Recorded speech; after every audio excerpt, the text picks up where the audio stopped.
مغلوں کی حکومت سب سے لمبی چلی، 328 سال مغلوں نے حکومت کی، اور 1608 میں ایسٹ انڈیا کمپنی ہندوستان میں داخل ہوئی۔ جہانگیر کا زمانہ تھا، عروج تھا، تو ان کو وہ تو بالکل فقیر سے تھے۔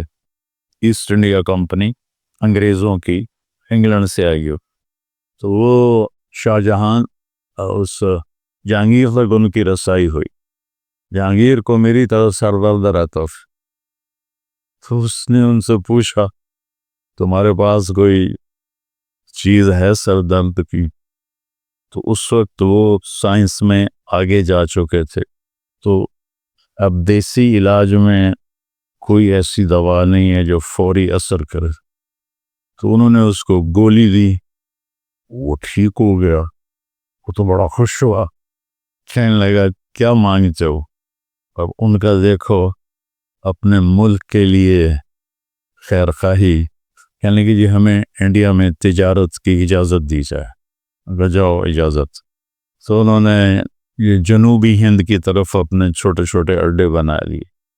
شاہ جہان کے دربار میں وہ آئے تو شاہ جہان سے مل کر نکلے، تو شاہ جہان کے وزیر نے کہا مجھے ان کی آنکھوں میں مکر و فریب نظر آتا ہے، ان کو ہندوستان سے نکال دو۔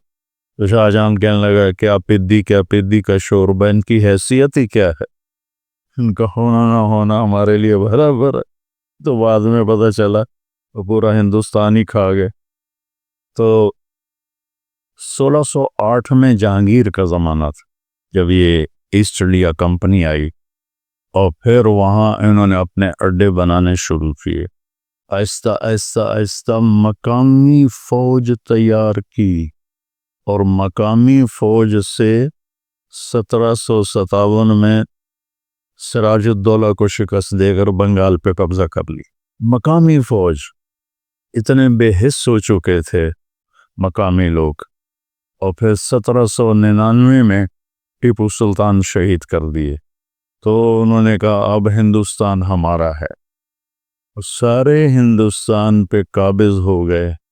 مقامی لوگوں کو اپنی فوج میں شامل کر ٹیپو سلطان پہ جب حملہ کیا تو حیدرآباد کا نظام کمبخت انگریز فوج کے ساتھ مل کے ٹیپو پہ حملہ آور ہو۔ ایڈمبرا کا ایک سپاہی تھا جس نے ٹیپو سلطان کو آخری فائر کیا اور وہ شہید ہوئے۔ میں جب ایڈمبرا گیا تو وہ مجھے چوک میں لے گئے، تو گھوڑے پر وہ سوار بہت بڑا بت اس کا بنا ہوا تھا، یہ ہے وہ سپاہی جس نے اس کو آخری فائر کیا، اور وہ شہید ہو گئے تھے۔ تو ہندوستان میں انگریز کا آنا ایک عجیب و غریب واقعہ ہے، لیکن کوئی اس میں دوسری رائے نہیں ہے کہ ہندوستان اس وقت بڑھ چکا تھا اور راجے مہاراجے حکومت کے قابل نہیں تھے۔ مسلمان راجوں کا حال یہ تھا کہ آصف الدولہ نے ایک حرم لڑکیوں کا بنایا ہوا تھا اور ایک حرم لڑکوں کا بنایا ہوا تھا۔ کبھی وہ لڑکوں سے شوق فرماتے تھے اور کبھی لڑکیوں سے شوق فرماتے تھے۔ یہ اودھ کے نواب تھا کمبخت یہ، اور اس کا جو بیٹا تھا واجد علی شاہ، اس کی 550 بیویاں تھیں۔ یہ مسلمان راجوں کا حال تھا، تو سکھ راجے، غیر ہندو راجے، ان کا کیا حال تھا؟ سب عورت کے پیچھے، شراب کے پیچھے، گانے بجانے کے پیچھے، بالکل نااہل۔ رامپور کا نواب جو تھا وہ اپنی جو مجلس شورا بلاتا تھا، آپ کو عجیب لطیفہ بھی ہے، حقیقت میں خود بیت الخلاء میں بیٹھتا تھا اور باقی حال میں بیٹھتے تھے۔ تو انگریزوں کا آنا بالکل ٹھیک تھا، انگریزوں کا آنا بالکل ٹھیک تھا کہ وہ اس قابل ہی نہیں تھے، سوائے عورت اور شراب کے ان کو اور کوئی کام ہی نہیں تھا۔ رنجیت سنگھ نے حکومت کی 40 سال بڑے دھڑلے سے، بہت سمجھدار راجا تھا۔ یہ گجرانوالے کا تھا، ایک چھوٹے سے چودھری کا بیٹا تھا، تو اپنے قابلیت پر ان پڑھ تھا، پورے پنجاب کا حکمران بنا۔ یہ 1780 میں پیدا ہوا تھا اور 1839 میں شراب کی کثرت اور زنا کی کثرت سے مر گئے 59 سال کی عمر میں، لیکن بہت قابل حکمران۔ تو انگریزوں نے ہاتھ نہیں ڈالا پنجاب پر۔ پھر اس کا بیٹا کھڑک سنگھ، تو کھڑک سنگھ شراب کے نشے میں مر گیا۔ پھر اس کا بیٹا نونہال سنگھ بنا، وہ بھی جلدی مر گیا۔ پھر رنجیت سنگھ کا بیٹا شیر سنگھ تھا، جس نے سید احمد شہید رحمۃ اللہ علیہ کو 1831 میں بالا کوٹ میں شہید کیا اور فتح پائی۔ تو اس کو وہ بھی اتنا ڈوبا شراب میں اور عورت میں کہ اسے سکھوں نے خود قتل کر دیا 3 سال کے بعد۔ اور پھر دلیپ سنگھ بنا 16 سال کی عمر میں، انگریزوں نے اسے اٹھا کے لندن بھیج دیا اور پورے پنجاب پہ قبضہ کر لیا۔ انہوں نے پھر ظلم بھی کیے، لیکن یہ ان نوابوں کی جو تھی بدماشیاں، ان کو ختم کیا، عام لوگوں کو ریلیف دیا، کتنے نظام بنائے انہوں نے، وہ ایک لمبی تاریخ ہے۔ لیکن پھر اللہ تعالیٰ نے فضل فرمایا کہ 1906 میں مسلم لیگ کی بنیاد رکھی گئی۔ 30 دسمبر 1906 نواب سلیم اللہ صاحب ڈھاکہ، یہ نواب خاندان تھا، یہ بنگالی نہیں تھے، یہ کشمیری تھے۔ ان کے بڑے تجارت کے لیے گئے اور بہت کما لیا۔ 1857 کی جنگ میں انگریزوں کا ساتھ دیا، تو اس پر انہوں نے جاگیریں دے دی، نواب بنا دیا۔ اس کے آخری نواب تھے سلیم اللہ خان صاحب، جو 43 سال کی عمر میں فوت ہو گئے۔ انہوں نے اپنے محل میں 1906 میں 30 دسمبر مسلم لیگ کی بنیاد رکھی۔ پاکستان کا پہلا پتھر وہاں رکھا گیا۔ مسلم لیگ کی بنیاد رکھتے ہوئے کسی کے خواب و خیال میں نہیں تھا کہ آگے چل کے یہ پاکستان کے وجود کا ذریعہ بنیں گے۔ صرف یہ جد و جہد تھی کہ مسلمانوں کو اکٹھا کیا جائے اور انگریزوں کے خلاف کوئی محاذ بنایا جائے۔ تو چلتے نواب سلیم اللہ جوانی میں فوت ہو گئے، نوابی ٹائٹل ختم ہو گیا۔ اس کے بعد کون اس کے بنے جو مجھے نہ یاد ہے، نہ مجھے پڑھا ہوا یاد ہے، لیکن علامہ اقبال رحمۃ اللہ علیہ نے ریاست پاکستان کا تصور پیش کیا کہ ایک ریاست ہونی چاہیے مسلمانوں کے لیے الگ۔ 1930 میں الہ آباد میں ایک جلسہ تھا، اس میں اقبال رحمۃ اللہ علیہ نے بطور پیغام جو انہوں نے اپنی شاعری میں پیغام دیا، وہ 14 صدی میں کوئی شاعر ایسا نہیں پیدا، 14 صدی میں کوئی ایسا شاعر پیدا نہیں ہوا کہ جس نے پیغام دیا ہو۔ آپ کو عجیب بات سناؤ، 96 میں ہماری جماعت انڈونیشیا گئی، جنرل حبیبی اس وقت وہاں صدر تھا، تو میں تو نہیں گیا لیکن دوسرے ہمارے کچھ بزرگ اس کو ملنے کے لیے گئے، مسیح زمان صاحب رحمۃ اللہ علیہ اور کچھ اور ایسے۔ تو وہ کہنے لگا کہ آپ کو پتہ ہے ہم نے تحریک آزادی کیسے چلائی؟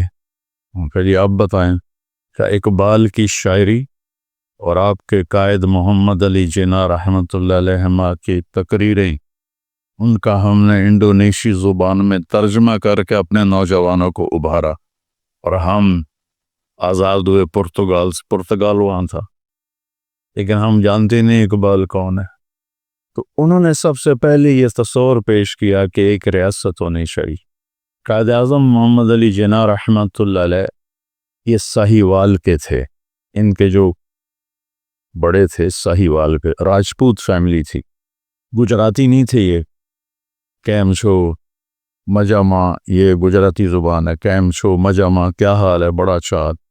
ان کے بڑے گجرات شفٹ ہوئے تجارت کے لیے، تو پھر وہ گجراتی بولنے لگے۔ جب 2-3 نسلیں وہاں رہیں تو اللہ تعالیٰ نے اس بندے کو چنا، انہوں نے کانگریس میں شمولیت اختیار کی۔ کانگریس میں کچھ عرصے کے بعد انہیں پتہ چلا کہ یہ مسلمانوں کے مفاد میں کچھ بھی نہیں ہے، تو الگ ہو گئے۔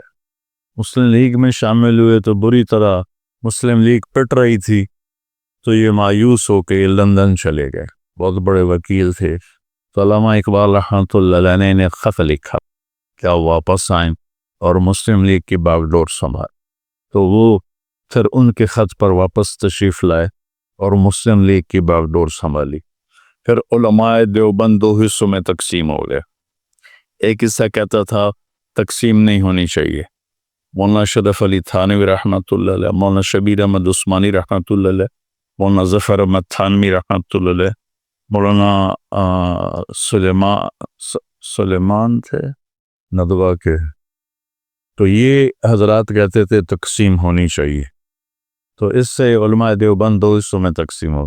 دونوں کی نیت، جو چاہتے تھے نہ تقسیم ہو، ان میں بھی کوئی ذاتی مفعال نہیں تھا، وہ سمجھتے تھے کہ اس میں مسلمانوں کا فائدہ زیادہ ہے، اور حضرت تھانوی رحمۃ اللہ علیہ اور ان کے ساتھ والے کہتے تھے تقسیم میں فائدہ زیادہ ہے، اور آخر نتیجہ وہی نکلا جو حضرت تھانوی رحمۃ اللہ علیہ کا فلسفہ تھا کہ الگ ہونا چاہیے، کہ مسلم نان مسلم مفاد ایک نہیں ہو سکتا، وہ اس میں ٹکراؤ پیدا ہو جاتا ہے۔